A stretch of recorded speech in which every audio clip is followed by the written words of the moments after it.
Yes, sir. Let some people get in here. What's going on, everybody? If you're already in here, welcome, welcome. Yup. What's going on, everyone? Excited to be here today. Didn't realize I had to do the old Google Chrome here, so getting everything logged in. Yeah, Riverside is funky. It's so user friendly, but I swear they have some stuff where it's just like, figure it out, please. Right. 100%. Although nobody needs to figure it out like Elon and the Twitter chat. The Twitter chat on live is almost useless. It's insane, the Twitter chat. See if we can get everything popping up here, but it looks like we are live. We got some people in here. What's going on, guys? Welcome, welcome. We're going to be talking football. There's a lot of football to talk about. Opinions, games, matchups, scheduling, coaches getting 100%. fired, Black Monday. There's a lot going on. There's a lot going on right now in the NFL and college football, so we definitely have a lot to go over today that I'm excited about. And excited to be here on DubClub TV. This is, I believe, my second time on this network, so I'm super stoked to be here and chop it up with you. Do you want to give the people a little bit of your background, give a kind of a rundown of who Alpha Dog is and what they can expect from your DubClub, which I will be putting a free trial link underneath this stream if you want to give them a little background on you. Get in there and let's get some winners, guys. We've only lost 2 out of the 7 days this year. We are at a big profit so far in January. But yeah, if you guys don't know me, I am Alpha Dog Bets. I've been doing this for quite a while here. Longtime friend of Mr. Alex on the other side, so definitely excited to be here. But yeah, definitely detailed researched picks on a variety of different sports. The main ones that I cover right now are the NBA, NFL, college football, and college basketball, but really cover most of the major sports. The only one I don't cover is hockey, and I'm not going to try and pretend you guys like I know anything about hockey, so I don't put out any bets like that. But all the other sports I definitely do cover. Well, we do appreciate that. I think everybody can tell when somebody's forcing a sport just to get plays out there, just to have something in the mix, and nobody wants that, and people see right through it. So I think there's a lot of people who are grateful. But yeah, guys, just to add on to that, Alpha has been doing this thing for a long time, has been a successful sports bettor and handicapper for a while, and has made some incredible content in this space. He does a bunch of different shows. He said, hey, I've got an hour for you if you give it to me. And I said, dude, if there's anybody that deserves an hour on DCTV, it's Alpha Dog. So, dude, I'm pumped, and I know we have a lot to talk about. So the Prop the Mic guys couldn't make it today, so if we got to run over the hour, you're getting us for more than an hour, guys. So there we go. Hopefully that's a good thing in your eyes, but otherwise, we're going to talk some ball. Absolutely, man. So why don't we start off with a little college football? We all do know that tomorrow night is the return of the college football playoff. We have Notre Dame taking on Penn State. It is the closest spread we've seen in a college football playoff game this year so far. 1.5 point favorites for Notre Dame, plus 1.5 for Penn State. Before we break down this game and get into it, I just want to have a little conversation regarding the setup of the current college football playoff. I think everybody's frustrated with the way this has all gone down. I don't think anybody wanted to see Ohio State versus Oregon in a quarterfinal matchup. To me, that game, even though it provided not a great game, and we all probably expected a much better game than it was, but there's been a lot of blowouts in the college football playoff. It hasn't felt like a playoff, in my opinion. Wanted to know your thoughts on that. Do you think they need to change the seeding? So, for example, I don't think Arizona State and Boise should have got byes in the first round. I think that's the first thing that they need to change next year. What do you think about that? Could not agree more. I mean, listen, Boise was competitive with Penn State for maybe 5 minutes of that game. I mean, if Penn State ran the ball the entire time, if they didn't let the ball go in the air once, they are running through that team. I mean, this is just different leagues. These are different levels of football. Shout out to Boise and Ashton Genty for an incredible year. Obviously, they were super fun and a fan favorite. But, like, yeah, a bye is insane for a team like that. Like, any non-now P4, really, any non-P4 team should not be having a bye in the college football playoff. You have teams like Ohio State. You have these teams that are actually juggernauts that are going to compete for the national championship that need to play an extra game. I haven't looked at the actual rosters, who's hurt, what could have happened in that first week of games, but let's say Jeremiah Smith gets hurt in that first round. Like, this entire playoff is a little bit different when you have a guy like that go down. And if you don't give that good of a team a bye, things like that can happen. It hurts ratings. It hurts college football as a whole. So I think we're in agreement there where it's just like, if we're going to make decisions based off strength of schedule and based off of, the conference you play in and all of these factors, EPA, all this stuff. Just keep doing it. Like, don't let then this like kind of, it's an objective lens at the teams because they went undefeated and won their conference in this way. It's like, no, like keep the same energy of we're going to look at who deserves what and we're going to set it up that way. I don't know about you, but it feels like it's an obvious answer and most people agree with it, but maybe this was just like a test year. You know what I think they need to do? So I think that the league that has it correct is another college league. Look at March Madness. When we get to the March Madness tournament, teams that have won their smaller conferences that are not P4s, P5s, whatever you want to call them, they have to play the 16-16 game to get in. So they're in that first round of the 68 when they try to cut the teams from 68 to 64. And I think we need to do something very similarly in the college football playoff because, to me, the big difference are the trenches here. When you looked at that SMU-Penn State game in the first one and you looked at the linemen of both teams, when the Penn State D-line lined up against the SMU offensive line, you knew within 3 seconds of just the eye test that they were not going to be able to keep them out of the backfield. They're just not big enough. When you have teams that have full NFL caliber talent at the offensive line, and then you're going up against a team like SMU, a team like Arizona State, that they have a handful of potential NFL players. These other big programs have an entire roster of NFL caliber talent. So to me, the big difference is the line play. We saw it all playoffs long. Arizona State was the only team that looked decent, and I think that's more of an indication on how bad Texas played in that one. I'm not very high on Texas. I thought they looked terribly. But at the same time, at least Arizona State was able to make it a game. That was probably the most exciting game so far of the playoffs. But to me, it's the line play, man. We're just not seeing quality line play from these non-power conference schools. And I think that they need to change it for next year because I don't think this is going to go away. These teams are the same builds that they're going to be, especially with the transfer portal, with the way they're doing recruiting. I don't anticipate that changing. I don't anticipate a top pick going to SMU on a defensive line. I just don't see that happening. So I think that's the big hurdle that they need to overcome. What do you think about that? Do you think they should do it more? Yeah, 100%. And the only reason Arizona State was even competitive with them being, I think it was an average of like 60 pounds or 70 pounds in the trenches, like in difference, which is insane at that level. Scatabo, like that's the only reason it was even remotely competitive in the trenches was because he just like in the second half was like, oh yeah, I'm the man and I'm going to go crazy right now. But yeah, it's crazy to me that, you use the comparison to March Madness. It's kind of like those P4 teams all now have a 7-foot center. Those FCS, those D1 AA, those smaller schools, their center is 6'9". That difference is massive, and you can just control a game, and then it's non-competitive, and nobody wants to watch. So, it's the same parallels of just size. I mean, that's why P4 is P4. It's that difference. It's like, yeah, you might be just as talented, but being 3 inches shorter or being 50 pounds lighter is kind of the whole thing. So 100%. You want things to be as fair and as objective as possible.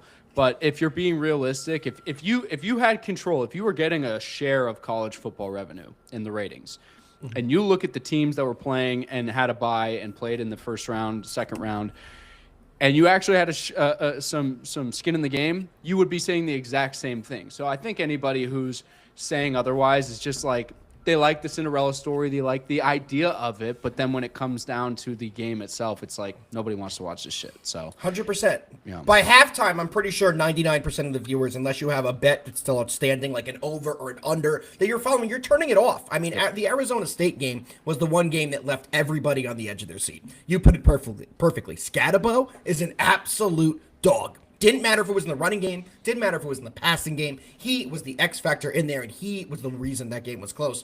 But at the same time, I think that was an outlier performance. I think he played the best possible game he could play. I don't think you're going to get that out of Scatabo every single week, but he was fantastic. One more thing I wanted to touch about, just kind of talking about the college football playoff and kind of the landscape right now of college football. A lot of rumors are coming out today about quarterback of Penn State, Drew Aller. We all know he announced he's going back to school, which led backup quarterback Bo Perbola to leave the program and go to another school, which is a big loss, especially now that it seems that there's a chance Drew Aller could go back on his word and enter the NFL draft. What do you think about that? Because as a Giants fan, I am praying that this guy enters his name in the NFL draft. I think that he is obviously one of the top 3 quarterbacks in the draft, but with how well he's played, how composed he is in the pocket, with his accuracy and his decision-making, he could be the best quarterback in the class. What do you think about him potentially coming out? Listen, the Giants have a good history of taking Penn State guys. I know obviously it's a little bit of a sore subject this year with Saquon going to Philly, but hey, there's a pipeline there. And also, Bo Prabula, if you ever see this, I know there's almost no chance that you will. You should have went to Iowa, not Mizzou. That was a mistake, but we got our guy, Mark Gronowski. Shout out Gronowski.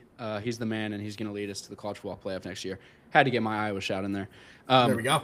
But generally, I think, just looking at college football as a whole, you're going to have these are, 20, 21 year. What were we doing when we were 21, 20 years old? I was an idiot. I'm dumb now. Like, imagine me, that long ago, the stupid decisions I was making on a micro scale. Now you throw hundreds of thousands, millions of dollars in these guys' heads. You have agents. You have, fan bases lobbying for them on Twitter. You have like thousands, tens of thousands of people in your ear telling you to do certain things. These are kids. Like, yep. I know they're grown-ass men and they're big and like, when you're at that age, you're whatever, like you're an adult, but like these are kids. Let's be realistic. And so when you give so much flexibility in this way to hop around, to go get a check, to get a better opportunity, of course people are going to be taking that and making, going back on their decision. How many times do we see in NFL free agency or any professional sport where it's leading one way, all the way up until the last second, and then that guy decides, hey, actually, this is a better opportunity for me. Why would that be any different if we're now introducing this style of transactional relationships and trades and NIL evaluations and stuff into college football and college sports? I don't see why it would be any different, and I'm kind of shocked that people are shocked, to be honest with you. The fact that, like, this is something people didn't expect is crazy to me. And I think we're going to see it a lot more in college football where guys in the moment may be really committed to something and then they get a check flash in front of them or they get an NFL opportunity or something and everything changes in a second. But also shout out Jackson Smolik, backup quarterback from Iowa, who's at Penn State right now out of Dowling Catholic. Hopefully he gets a shot out of this. I hope Aller goes to the league to get you a shot at a really solid quarterback, but also get my guys some reps in there. But yeah, what do you think about the situation there? I think that right now the college football landscape is the wild, wild west, and not just college football, really all college sports. And I think it's a major issue right now with forcing these kids to declare they're transferring before the college football playoff and bowl season is over. I know that's a hot topic right now, but I really do think that's killing the sport. Bo Prabula wouldn't have left if they figured out what was happening with Allert until after the season. His stock has gone up because he's played so well in these college football playoffs. If you're a guy like Drew Aller, you're sitting there 21 years old, around that age, and you're being told you're going to be a top 5 pick guaranteed.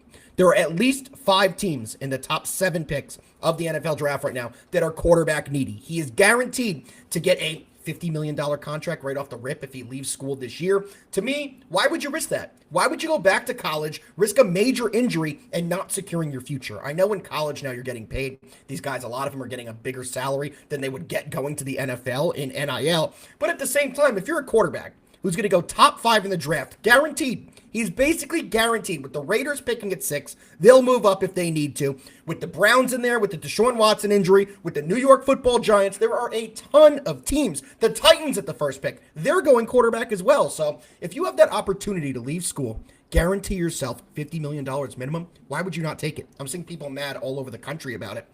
A lot of writers saying it's a big distraction right now with the team in the semifinals, yada, yada, yada. That's not his fault. And I don't blame any kid who leaves early right now because the programs lose their spots. They only have X amount of NIL dollars that they can spend. And if your team is still a playoff team, you can't really still play and take another deal. So to me, I really think they need to kind of fix the deadlines and the timing of when players can enter the transfer portal. I mean, we're only about a year away till we watch our first Monday Night Football game of the year. Collinsworth and the guys will be on the crew, and they'll be going over the rosters, and we'll see all the names pop up. You'll hear a guy's name. And you know how they always say out of what college? We're going to start hearing guys saying, oh, yeah, John Smith out of Miami, Louisville, Notre Dame, Rutgers, Towson. These guys have so many schools they're playing for now, and all this is going on. I really think they need to change a lot of where this is going because it's really killing the games. You watch a bowl game where a team is missing 32 starters in Army. Like, it's just terrible for the sport. I think they need to change that first. I couldn't agree more. It's funny. This morning I saw a guy who transferred to Nebraska, and he was a redshirt sophomore and had been to 4 schools already. And I'm just looking at that like what happened to the game I love? Old man's yelling at clouds. But it is crazy. And like I'm a fan of Iowa, who takes a lot of pride in developing players, taking guys who were not as highly recruited and turning them into NFL prospects.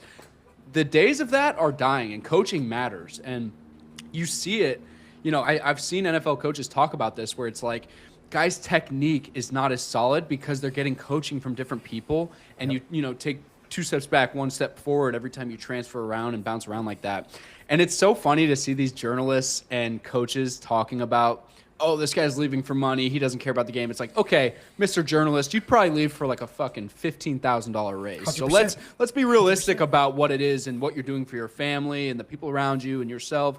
And like that stuff, like you said, how can you blame a kid looking at $50 million and go, hey, you know what? Yeah, I love Penn State. I love the opportunity you guys have given me. But can any of you sit there and say you wouldn't take generational wealth to go into the NFL draft right now? Of course not. So a lot of hypocrites involved, but I think the NCAA has set themselves up with this problem by not having regulations like you're saying. I agree, and I do think it will change. I don't think it's feasible for this to continue for much longer.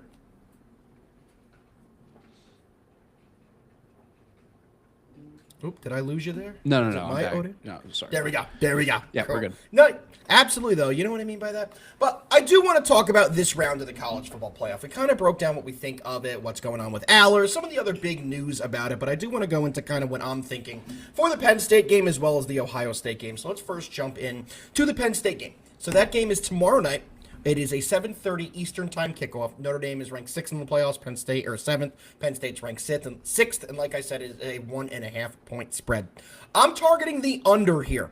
Under 45.5. Penn State this year is one of the better under teams in college football. They are 9-6 at their games going to the under. Then you take a look at Notre Dame, another team that plays some very solid defense. And if Riley Leonard, their quarterback, isn't creating with his legs and hitting some fantastic plays down the field, they struggle to really move the ball. What do you think about the potential under in this matchup, and do you have any side in this game? I don't have a side yet. It's going to be a live bet game for me. I feel like it's, the under probably is the play. I think Penn State learned Notre Dame's obviously different, but they have to take something away from their other games where they realize all their success is coming on the ground, and they have 2 stud running backs. I mean, both of those guys I think are over 1,000 yards right now on the season. So you look at 2 really tough defenses, loaded, 2 coaches that are pretty defensive minded and want to slow the game down.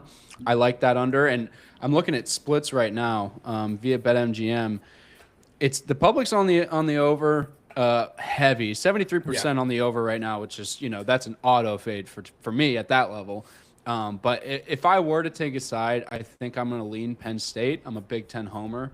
But I just think they're exactly. I think they're just a little bit tougher. I love Marcus Freeman. I love that staff. They have a lot of good energy and they're a fun team.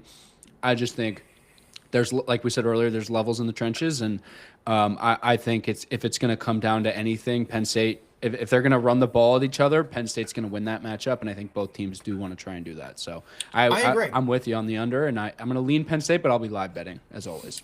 I lean Penn State as well. I'm not going to actually be taking anything. And as you are an Iowa fan, unfortunately, I'm a Rutgers fan. So what I have to deal with is pretty brutal. Can't deny that. So as a Rutgers fan, it's always brutal. But I do watch a ton of Big Ten action. I know this Notre Dame team, or this Penn State team, is a very strong team on both sides of the ball. And what we've seen out of them in the playoffs is they're going to control the time of possession. They're not going to turn the ball over. They're going to play smart football, and they're not going to be taking huge shots down the field.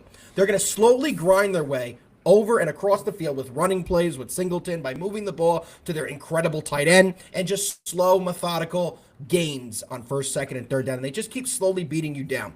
I have been on the under in all of Penn State's games this playoff so far. We have cashed both of them. I'm actually 7-1 so far in the college football playoffs. So we've been having a fantastic read on these games, and this is probably my favorite play of this weekend is this under. I really think 45.5 is a good number to get this at, and I love Freeman as a coach, but as you said, very defensive-minded. Notre Dame is going to play very sound defensively. We saw how they played against Georgia. It was a defense defensive battle, a very low-scoring game. The game ended 23-10 Notre Dame, and I think we're going to see another defensive grind here. So I'll let that out early. I'm absolutely on the Penn State under, and I do lean Penn State on the side, but I probably won't be taking anything on the side. I'll probably be all in on the Penn State under. One more game I wanted to talk with you about before we get into some NFL, talk a little coaching carousel, NFL playoffs, is that Ohio State game. Can anybody possibly justify taking Texas in this game after watching the Arizona State-Texas game and watching what Ohio State just did to Oregon? Thoughts on that? Because I'll let it out early. I am all over Ohio State. I think 5.5 has been more. I mean, historically, 5.5 to me is a weird line in college football. It's just, not a football number. It's always a weird line. I can't believe this isn't a touchdown line. Like, I cannot believe it. And maybe there's something I'm missing. Like, I feel like it's one of those moments where it's like, am I going crazy? Like, did we all watch those games and now we're looking at it and it's less than a touchdown spread? Like, crazy to me. I might even hit the over. I think, Texas's defense has been good. I think their offense, I don't know what was going on in that second half. I know they just had some big chunk plays in the beginning and it kind of just shifted the entire game. Then they started playing scared. I think they know they're going to have to air it out. They know they're going to have to try and compete with Ohio State's offense.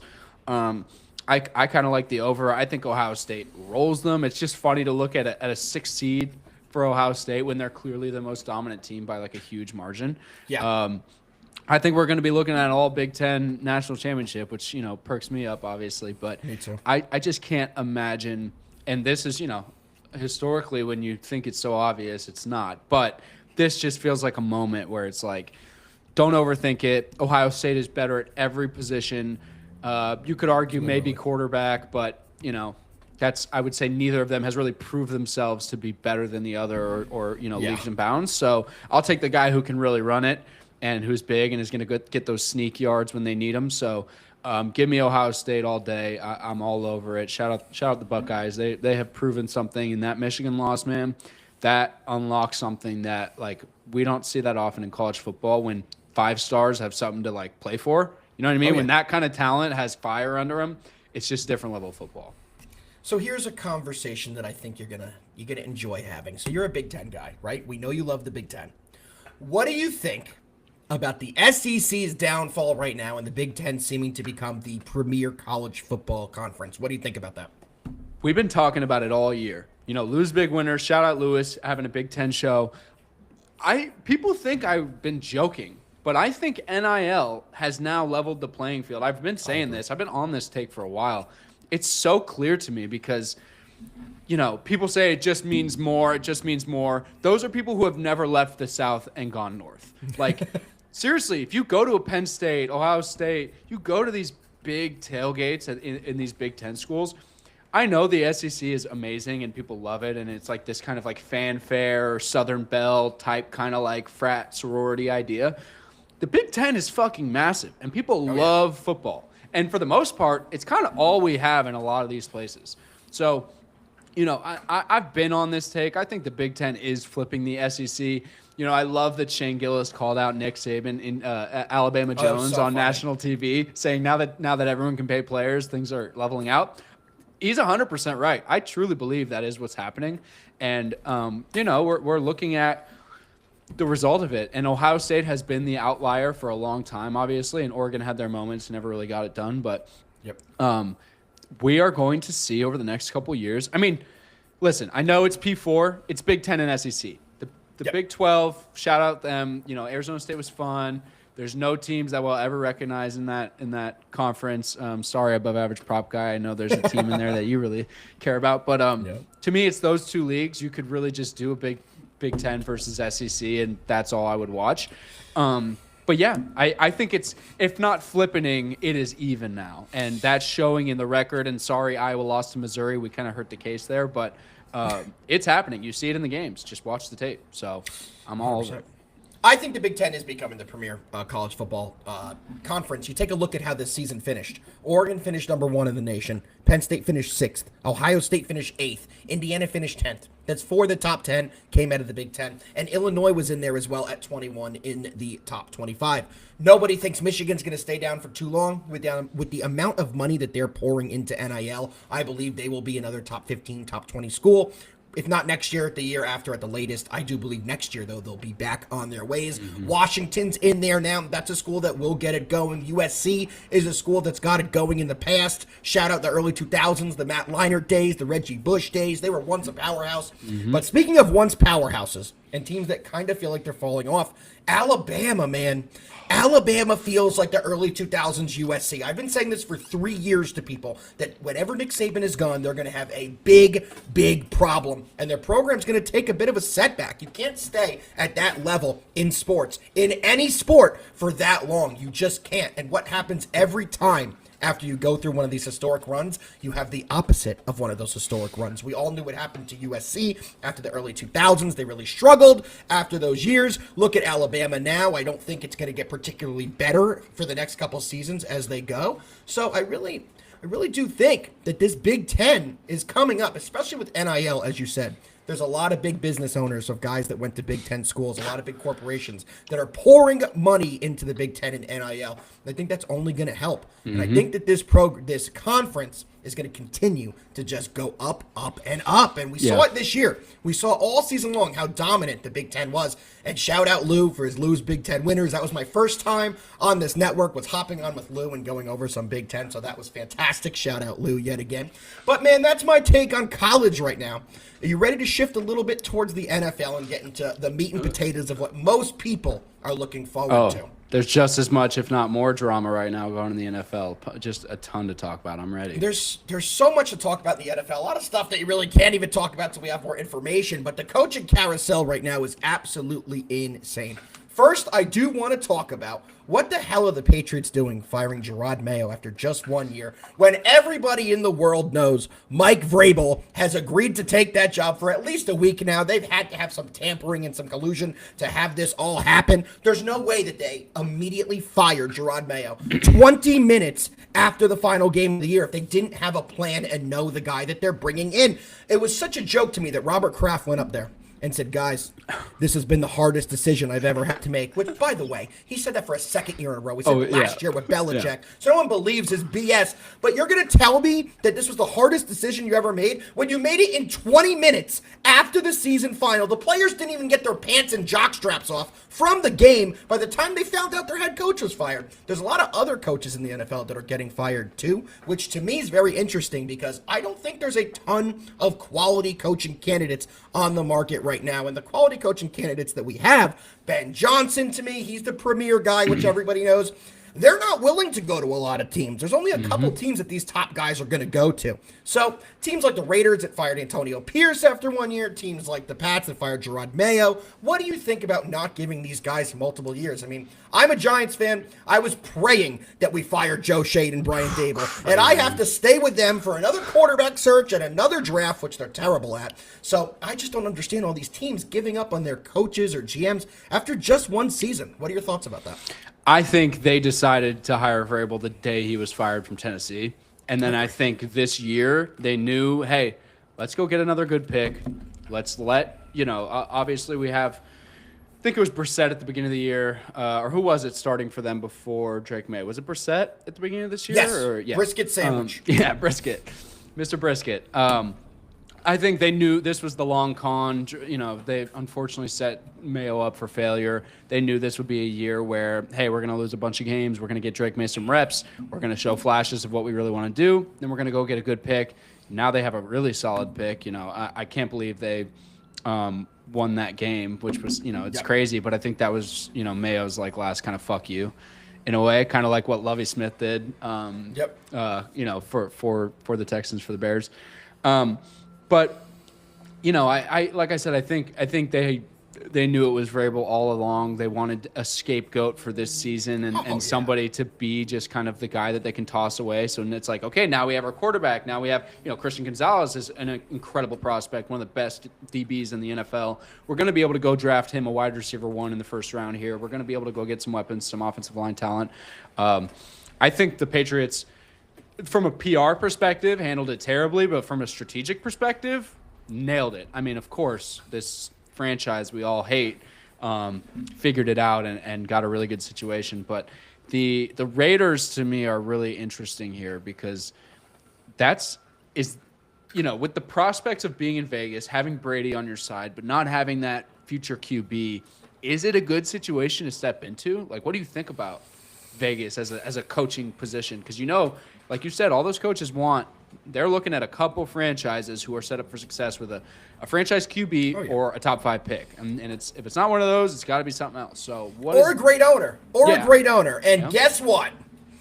The Raiders do not have that in Davis. He is a loose cannon as well. So I don't think that's a particularly desired job, to be honest for you. It's also not a great state where you get huge tax breaks. Like, a lot of guys will want to go to Florida because, there's no income tax there. There's a lot of other states that are beneficial to go there for those kind of things. And there's just nothing the Raiders are really going to sell any of the top coaches on. Do you want a terrible roster? Do you want a roster that has 2 decent tight ends, 1 amazing tight end? We've drafted tight ends in the first round in back-to-back year. We have no secondary. We have a terrible defense. We have no offense. So it's not a desirable job. I'm confused as why they fired Antonio Pierce. I thought he did a rather decent job. If he wants to come back home to the New York Giants as a defensive coordinator, please come on down. We would love you.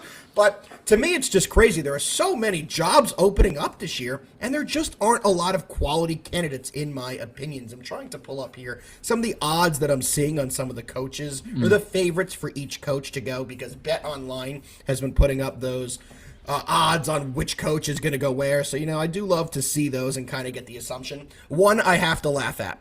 One you have to laugh at, it's the Patriots odds. Mike Vrabel, from the minute they announced that Gerard Mayo was fired, had a minus 400 odds to be the Patriots. Of course. Shocked it's not even higher, honestly. It's now minus 600. Yeah. It's now minus 600. It's going up, up, and up. I think we all know what the situation is going to be there. An interesting one is for the Jaguars. Liam Cohen, Coen. He's the big favorite for the Jags on the betting odds right now, which I did not anticipate. He's coming in at a minus 300.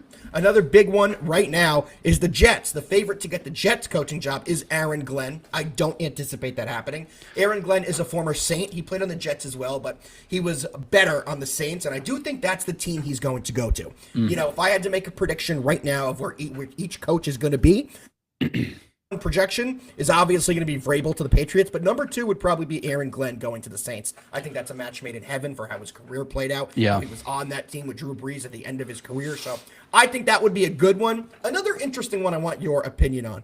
Who do you think should take over the head coaching job of the Chicago Bears? Right now, Ben Johnson is the favorite at plus 100. News on that as well. That line has moved. It was plus 400 earlier in today, so it's jumped up 300 points. So some news had to come out, some information regarding that, but Ben Johnson is now the betting favorite to go to the Lions. What do you think? To go to the Bears, I apologize, from the Lions. So that's the point I wanted to make. Do you think he'd make the jump for in-division rival going to the Lions to the Bears to take that type of job? Or do you think maybe it's more beneficial for him to go out to Jacksonville with Trevor Lawrence and maybe take over a team like that? What do you think? I have a take that I think one of those coordinators is staying in Detroit. Whether it's Glenn or Johnson, I think one of them is going to stay. I think there is now, it's very rare to be on a team like the Detroit Lions have right now, where you're in a small market and you can really build legacy and still kind of get paid, still be in a good opportunity there. I think one of them is going to stay. I don't know which one. Maybe both. Because, I think we now have such a good sample size of how the grass is not always greener and how rare it is to be on a wagon of a team like Detroit and really build out resume. I mean, Ben Johnson was very smart to wait a year. His stock is insane. Same with Vrabel. Same with any of these guys who kind of wait a year, because now there's even more teams than last year that need a head coach. Yep. And it's so rare to find good ones. But, you look at a Josh McDaniels, like, it doesn't always translate. And I know you look at a guy like Ben Johnson who's in a position like that. He doesn't have to be the emotional locker room kind of, player coach, man of the people that Dan Campbell is. He hasn't had to do any of that stuff. And I think when you look at, I know the Bears are looking at Joe Brady, a passing coordinator, like a very good offensive sharp mind. Everybody wants that Kyle Shanahan. Everybody wants that Ben Johnson. Everybody wants that, hot, young, fast coach who's going to bring in a new scheme and just like fix everything. Caleb Williams obviously is a generational prospect. I don't care what anybody says. Jaden Daniels obviously had a better year. I still think Caleb Williams is going to be better. I know it might be hot after the year Jaden Daniels had, but I see one of those guys staying, and I think it would probably be Ben Johnson to be honest with you. I think Glenn does have that demeanor to be the head guy. But we'll see if it's anybody going to the Bears.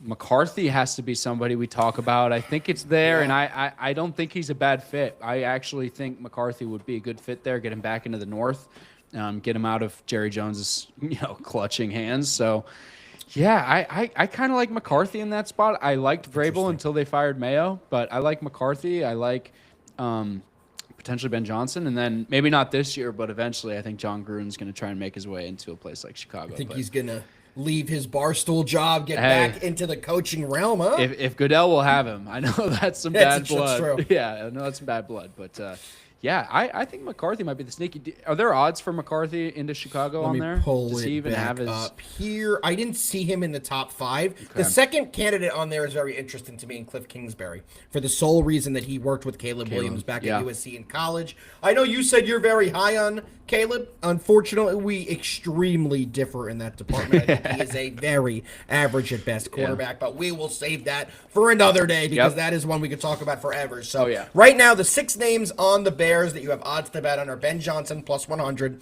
Cliff Kingsbury plus 450, Aaron Glenn plus 500, Brian Flores plus 500, Marcus Freeman, which I think he would be a fantastic NFL coach, but I don't think he's ready for that quite yet. Another couple years, plus 700, and then Vrabel gets on there at plus 900. But yeah, I do think Mike McCarthy would be an interesting hire. My thing with Mike McCarthy is he's going to need a very strong offensive coordinator and a strong defensive coordinator. He's a leader of men, but the game is kind of passed him by in terms of play calling and designing a lot of the offensive schemes. So we all saw him in Dallas. That offense did not really... There's not much you need to say about the Dallas offense from this year. They did have injuries, but he really didn't do much to help that offense, really do well. And I do think that if McCarthy did go to the Bears, they're going to need some help there because Caleb has potential to be a very good quarterback. I just don't love his decision-making, and I do think that they are going to need a lot of help there. One thing you spoke about earlier, one of the coaches, Ben Johnson, who he reminds me of perfectly? Is Kevin O'Connell of the Minnesota Vikings. And do you know why I believe it works with Kevin O'Connell in Minnesota? Is because of Brian Flores. Because I kind of consider Kevin O'Connell very similar to Ben Johnson. He may not be the loudest voice in the room. He may not command all that, leadership and respect from the top guys. But he has guys in that building, like a Brian Flores, who's going to walk in there, and if anyone opens their mouth, Flores is going to open his mouth right back and tell him to shut the F up. We're in a meeting, stuff like that. So I do think for Ben Johnson to be successful, he needs a Brian Flores. Not specifically Brian Flores, but he needs a Brian Flores. He needs an alpha male voice in the room that's going to command and garner respect, a veteran coordinator. If he's able to get something like that, I think Ben Johnson in Chicago is a slam dunk, especially there. But I think Ben Johnson, if he goes anywhere, could be a slam dunk. But I do agree, if he doesn't have that alpha coordinator with him, I think he's going to be in a lot of trouble. I think he really is going to need that. And a spicy one there. I know Pete Carroll was in Chicago taking an interview. That could be a really fun combo of Ben Johnson, Pete Carroll. Pete Carroll's a defensive-minded guy. He's got that classic kind of locker room, knows how to get guys going. That could be a really fun pair of kind of like old gen, new gen, flashy offensive guy, traditional defensive guy. That could be a really fun combo. And I'm always rooting for Pete as a Seattle fan. I love Pete Carroll to death. Should have brought us 2 Super Bowls, but that's another conversation. But I am, side note, very happy with Mike McDonald. Came from Baltimore. I think he did a tremendous job with Seattle this year. But I do hope Pete Carroll lands in a good spot. And honestly, that'd be a fun combo. It's tough. It's tough when you take a look at how old Pete Carroll is.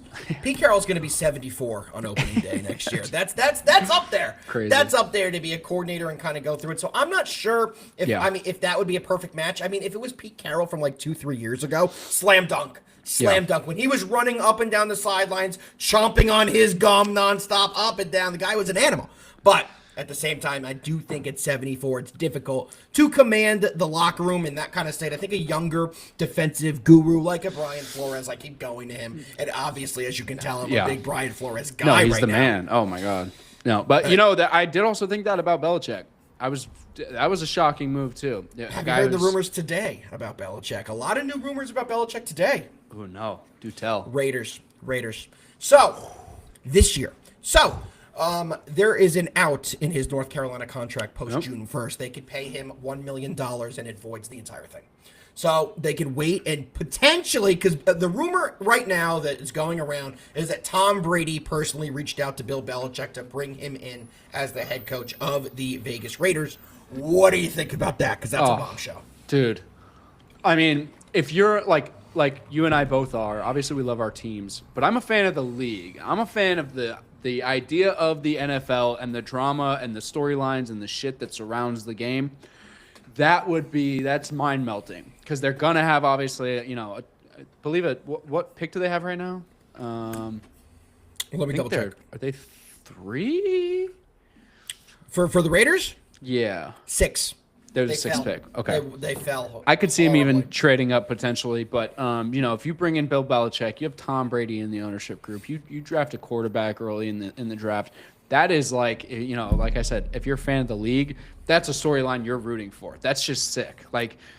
Get those guys reunited, but it's more in a managerial sense and Belichick coaching and stuff, and then probably bringing his son to be the DC and just having kind of like all that lore around it.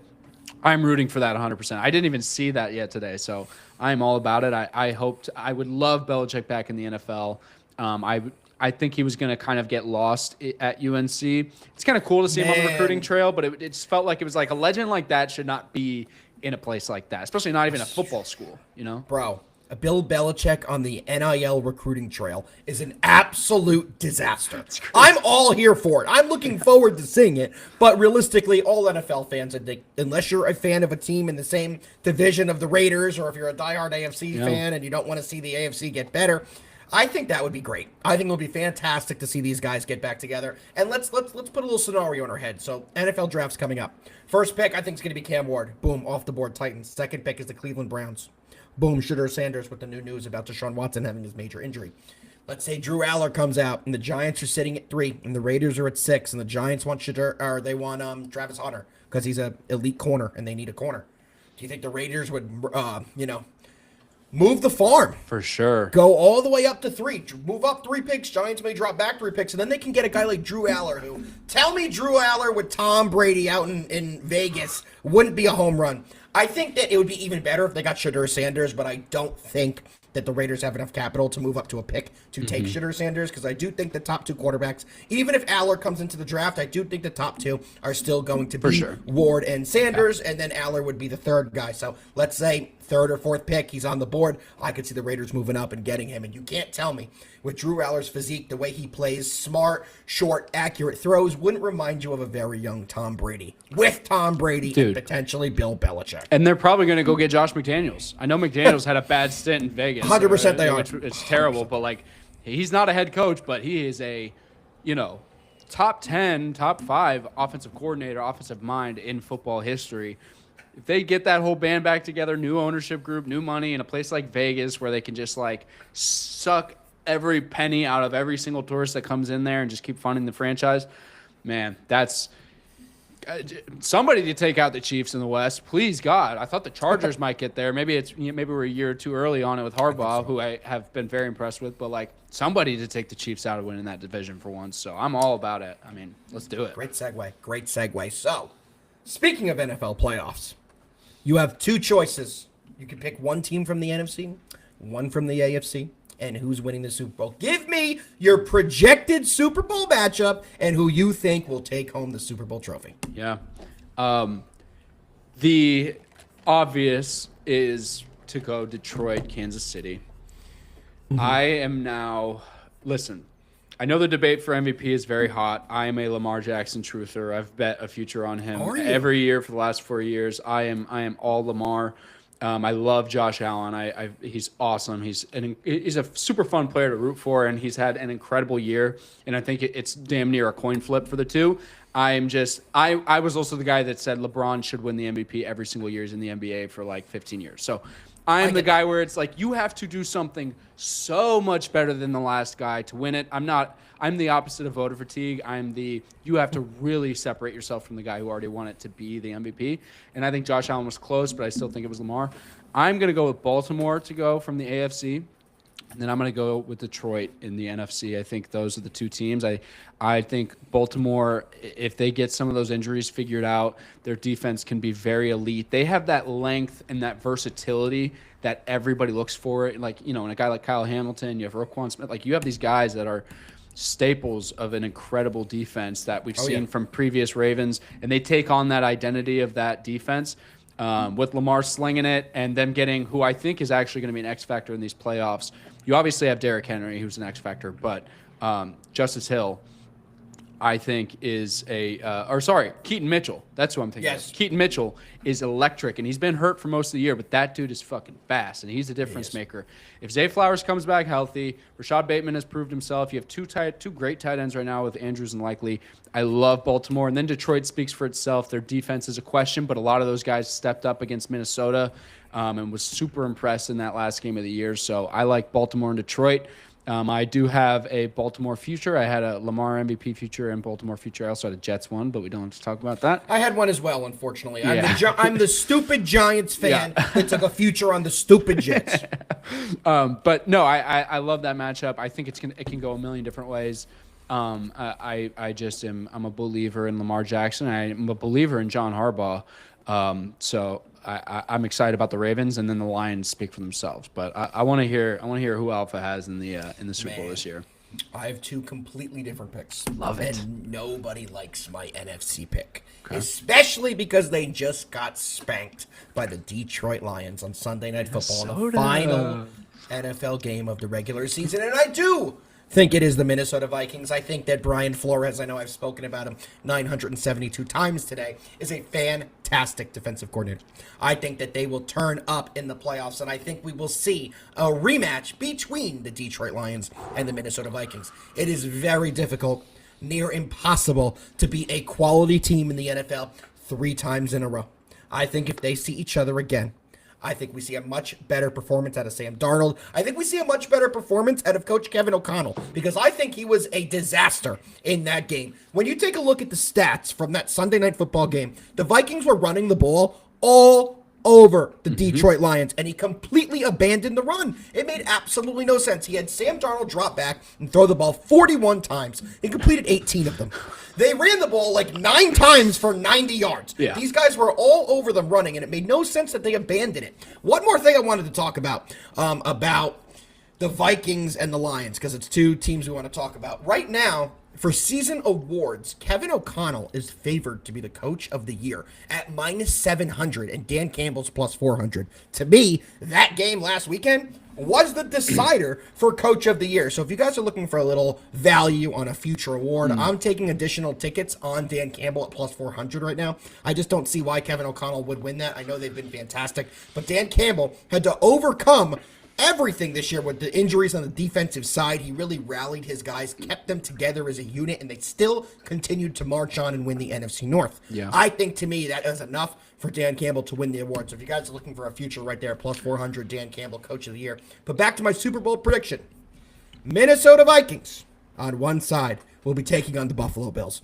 So I'm sure you can imagine I'm a little bit opposite take of you on the MVP. I am all over Josh Allen this year. I think he's been fantastic, and I am one of those people that I had a future on the New York Jets. I did not think the Bills would be this good this year. I thought it was going to be a regression year for this Buffalo Bills team. I did not think their defense would do as well as they would, and then they lose a guy like Stephon Diggs. They bring in a guy like Amari Cooper, who has shit the bed. Amari Cooper has been terrible. However, would you know that? No one talks about it because of how good Josh Allen and this Bills offense keeps rolling without them. I think he's the most valuable player to his team. And I know you can't really put in playoff performance when evaluating an MVP.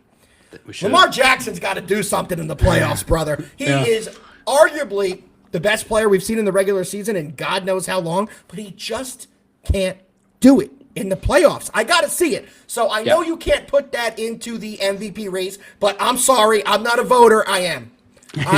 Josh Allen deserves it, and there's never been a player who's won multiple MVPs in the regular season or multiple MVP awards and never won a Super Bowl. Lamar's not even getting close. So I have to see it out of him. To make him a 3-time MVP, Respect. I wouldn't be a huge fan right now, but if he has the type of postseason he's capable of, he can shut me the hell up. He can shut all the doubters the hell up, because in the regular season, there is nobody more dynamic than this guy. There's nobody as dangerous as this guy, and there's nobody you fear. When you look across the huddle and you look at another team, do you know how terrifying it must be to look at Lamar Jackson? You don't know what the hell he's going to do. Sitting next to Derrick Henry. I was about to say, let alone they have a small mini truck of Derrick Henry right next to them that can ram through anything. So I do think that the Bills will get there. This feels like their year to me, and I think a Bills-Vikings matchup would be phenomenal.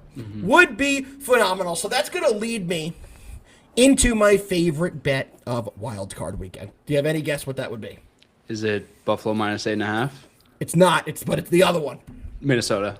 On the money line at -115. This is the closest odds of any games in the any game in the opening round. Which is crazy to me. Which is crazy to me. The disrespect over just last Sunday night. Recency bias. Recency bias. The lights were bright. Sam had a bad game, and so did Coach O'Connell. Does not take away from what they've done all season long. And then you take a look at this Rams team. Decent offensively, but do they put fear into anybody? Do you think the Rams can make a run? I do not. Do you think the Vikings can make a run? Because I do. So I think the Vikings by far are the better team here. I think they are the better coach team here too, which would have been wild to say a couple of years ago, knowing the Rams coaching staff. But right now, the new Sean McVay is Coach Kevin O'Connell. So to me, I think the Vikings will win this game rather easily. What do you like in the Vikings-Rams game, which will be the Monday night standalone game? I've damn near watched every Rams game. Obviously, as a Seattle fan, I was watching the division so closely. I mean, they only won off the tiebreaker, 10 wins, and a lot of those wins were kind of fugazi. So their secondary is their secondary is embarrassing. They are terrible at the second level. I think the trio of Jordan Addison, T.J. Hawkinson, Justin Jefferson is going to absolutely feast.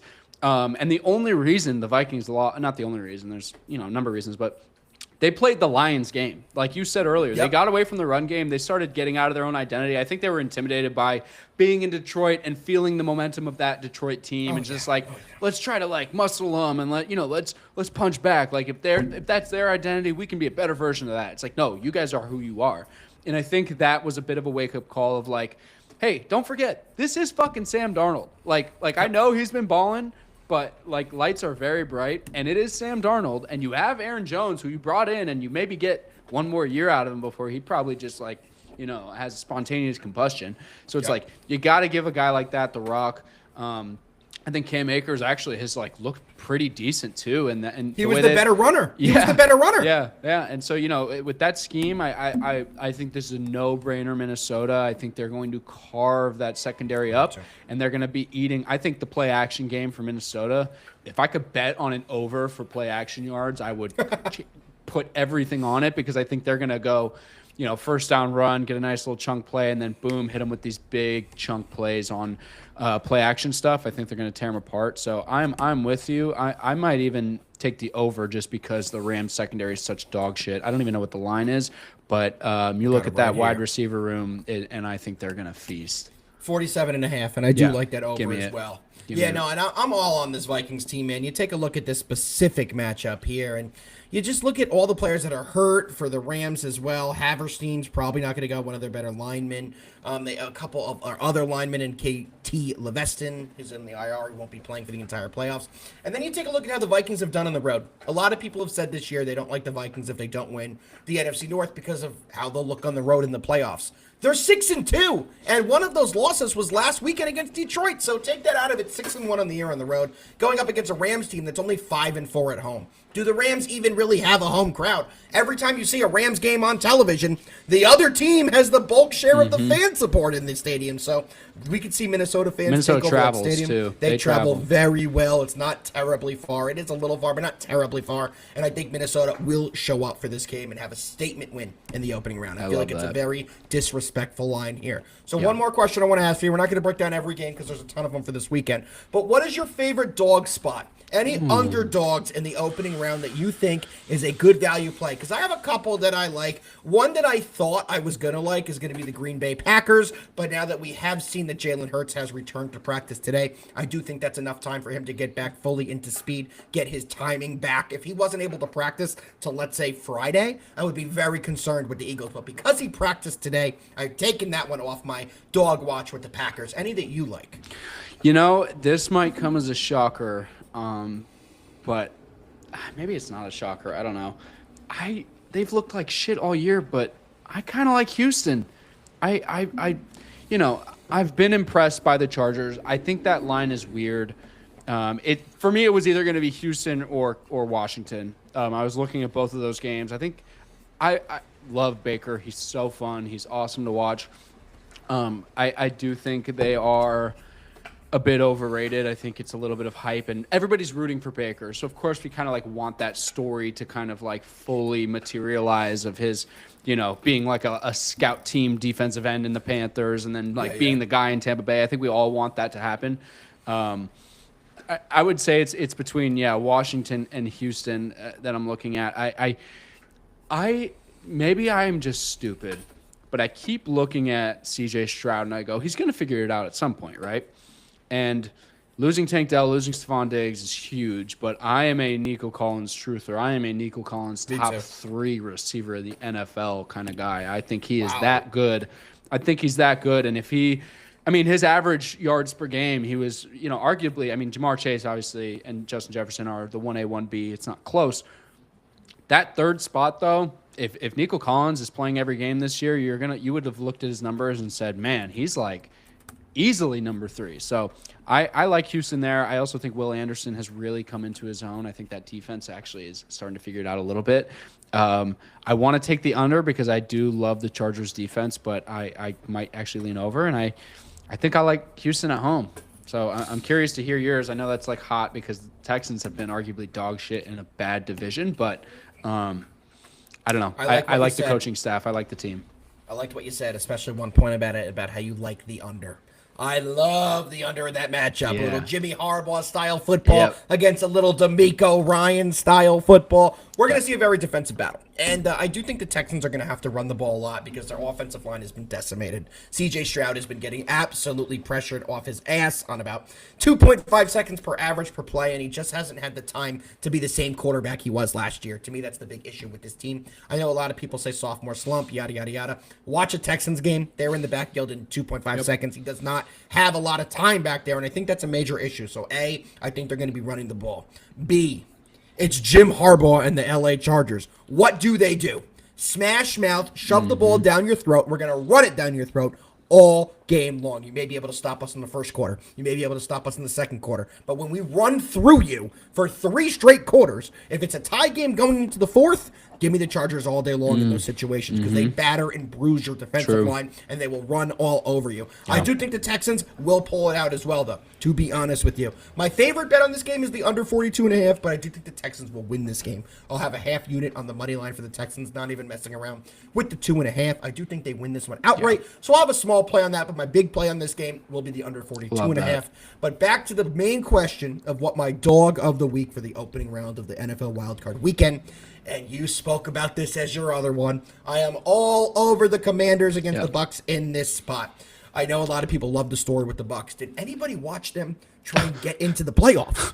It was an absolute disaster against an absolutely putrid Saints team. Yeah. Now, I know the Bucs have a decent offense, but I do not believe in their defense. I know Baker's had a good year, but let's see what Baker can do in a big-time playoff spot. And you know who's somebody I'm very high on, somebody I believe in tremendously, and that's Jaden Daniels. Yeah. I didn't think going into this year that I would love his game as much as I do. But, man, is this guy a certified baller? Mm-hmm. Is he a certified quarterback gem? He's unbelievable. The plays he's made and what he's done to that organization is truly incredible.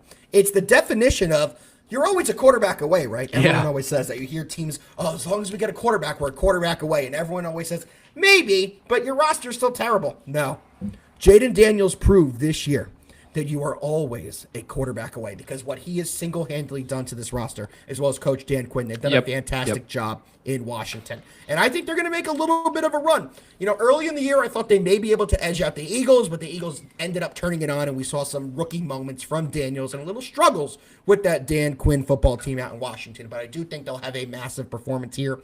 The difference, I'm not taking the money line. I'm going to take the +3 because I do want a little security. But I do think the Commanders have a realistic shot of winning this ball game. Terry McLaurin, one of the better wide receivers in football, he should be open for the majority of the game. I know Mike Evans has been hot, but he kind of got bottled up last week. I mean, he only broke the record because of that absurd last play of the game, which, by the way, I did have Mike Evans over 90 yards, and he finished at 89. Yeah. So it was a bit of a slap in the face. So maybe I'm holding that over them just a little bit. But realistically, I do think that this Commanders team has a chance to compete, if not beat, this Bucs team. And if they do, watch out. Because nobody wants to play a team like this with a young surging quarterback who he doesn't seem like he's so young in the league that he doesn't know that he should be terrified of these major situations. Totally. He's not aware of all of that yet. And he's able to just play football, and that's a scary thing when you could put everything to the side and just play football. And I think Jaden Daniels does a great job with that. Yeah, 100%. The only thing that scares me about the Bucs, people talk about the passing game. Man, the running back duo of Bucky Irving and Rashad White has been very impressive. If they're running off the ass of Tristan Wirfs, Iowa Hawkeye, best tackle in the league. If they're running off of his ass, they do have a chance. Because the Commanders' defense has been super questionable this year. It's more their secondary, but that is a solid running back duo. But I agree with you. I still really like Washington here. I might take both those dogs, to be honest with you, and I'll probably take the 3 as well. Because why wouldn't you? Just 100%. Take the 3. Any other opening around NFL action you want to touch on? Because we're a little after 3 here. We've covered all the topics I think we were going to. But if there's any other games you want to break down from the opening round, I'm happy to. It just is, besides that Eagles -4.5, the other games are kind of, are you really going to take anything?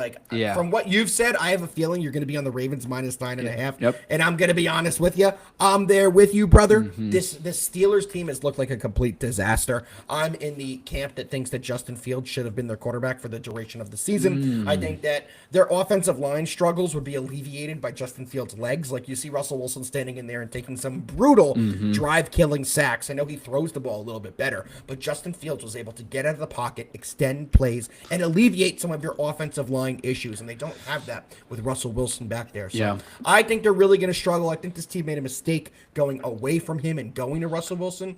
That's really my take on that game. I mean, what do you think? You look at all the teams in the playoffs right now. How many quarterbacks? I mean, so you have Matt Stafford, I would say, is not mobile. Baker is questionably mobile at times. Every other quarterback in the playoffs right now is arguably dual threat. I mean, mobile and dual threat. We've kind of muddied the waters as to what those look like. Russell Wilson does not throw the ball anywhere near the way Matt Stafford can. So to compare those two is very different. And Russ's mobility is pretty much non-existent now at this point. He's had like a couple moments, but it's like obviously nothing major. And he blundered last week, absolutely just threw the game away with a dumb mistake. And it's like, you have a veteran guy who's touted as like the smart guy, the level-headed, won a Super Bowl, should have won 2. But like you can't have those types of moments. And if you already have holes in your team, and then your veteran QB is making decisions like that, and then you have your wide receiver who's, I mean, George Pickens is one of the most talented human beings ever, but the dude is a fucking head case. Would you want him on your team? As the number 2, if I have a good vet ahead of him.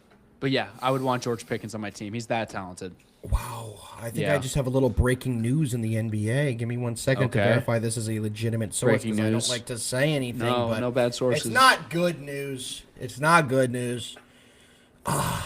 Yeah, it's from Chris Haynes. This is definitely authentic and legit. Alrighty.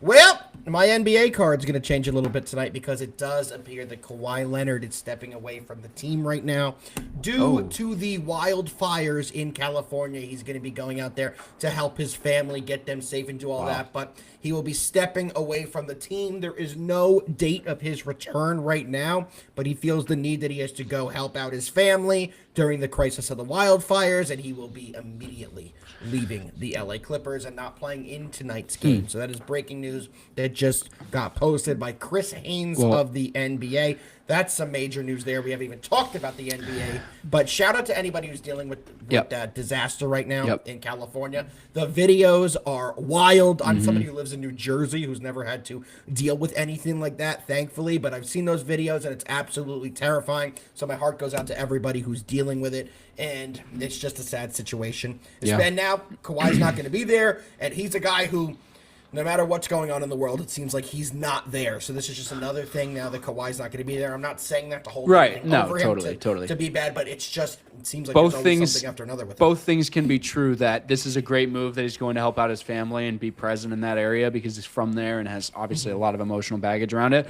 Both things can be true that is the case, but also, like, of course Kawhi Leonard is not playing basketball again. Like, you know what I mean? Like, listen. He was back for 2 games. He's been back for 2 games. One of the best two-way players of the last 10 years, no doubt. Unbelievable talent. But, like, best ability is availability. And the Clippers wrote some checks that they cannot cash, man. I mean, sorry to the Clippers fans. I'm a Laker fan, so I don't really care. But sorry to you guys. And shout out, by the way, Tom, who is in the show Prop the Mic. They usually are sitting in this hour. He's actually had to evacuate his home. He's dealing with stuff in these wildfires. So shout out to Tom. Everybody who tunes in for this hour every week loves those guys, and I know we're rooting for them. So absolutely. Shout out to anybody dealing with this stuff. I know it's obviously crazy, but that is, I mean, no surprise. Kawhi Leonard not playing basketball, no matter the reason. That, you know, man, and I hate to bring it up and talk about it like that, but that's how it feels at this point with Kawhi. It just feels like he's never going to be able to get back on the court. Hopefully, he'll be able to get back soon. Hopefully, his family's okay. He can handle his stuff and get back out there with his brothers and his teammates, because I know they want him out there, and I know his family's going to be happy that he's going back, getting all that taken care of. So hopefully, we get him back soon, and I do think it's a good thing that he is going to be going out and helping his family. Well, I wanted to end this show by giving out a couple plays for tonight's slate. Unfortunately, my favorite play was the Clippers with Kawhi Leonard playing, and that is now off the board for me. I'm going to have to do a lot more research to see what's going on, but I'll give out one more play. Let me give out an NBA pick for tonight.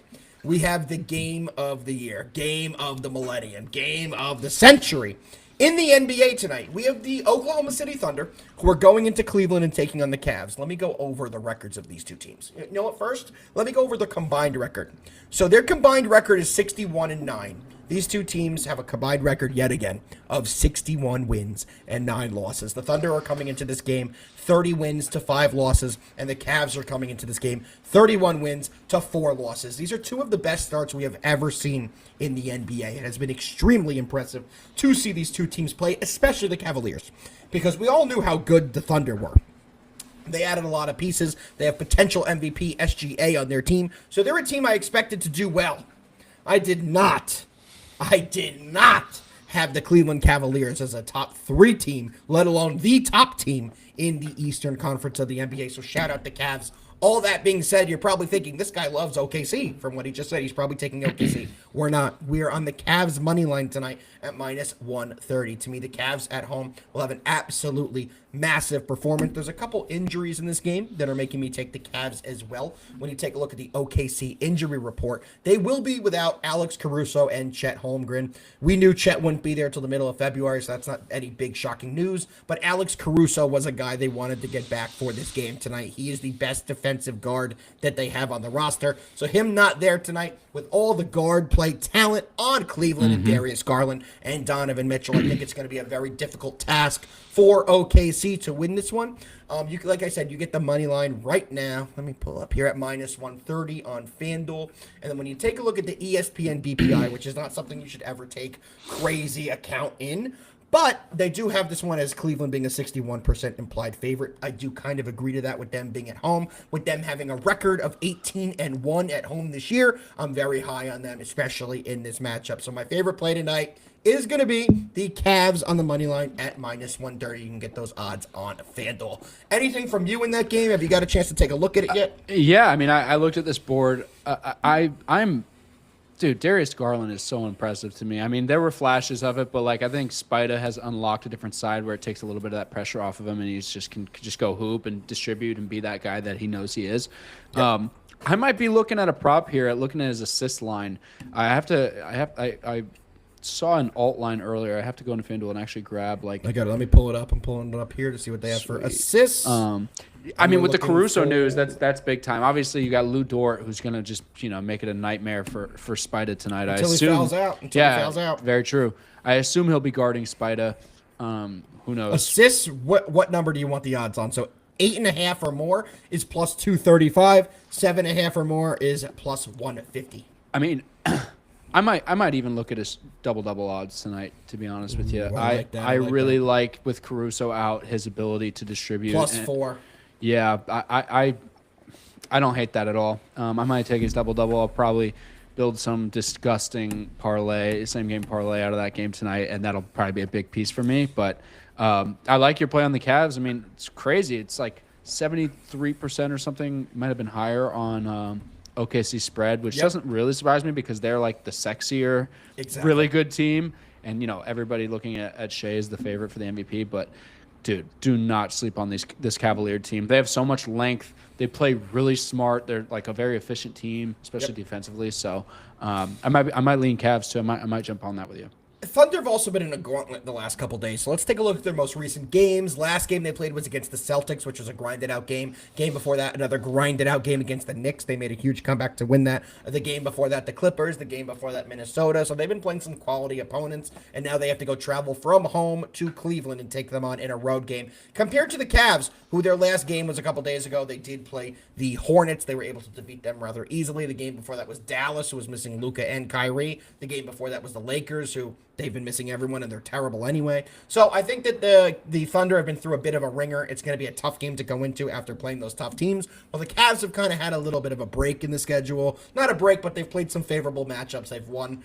OKC's won 15 in a row. The Cavs have won 10 in a row. So both teams are red hot. You can't go off that way. But being home, I think, is going to be a massive advantage. Not having Caruso is a massive problem for OKC. And let's see the Cavs bring it home for us. I love that. I'm going to be telling that actually brought it over the edge. I didn't even look at their the last couple of matchups. That's a big deal. People forget if you're getting banged around like that, even if you're winning, not all hot streaks are treated equally, and that's a 100%. great perspective to have, and a perspective that you're only going to get from somebody who's been doing this as long as Alpha.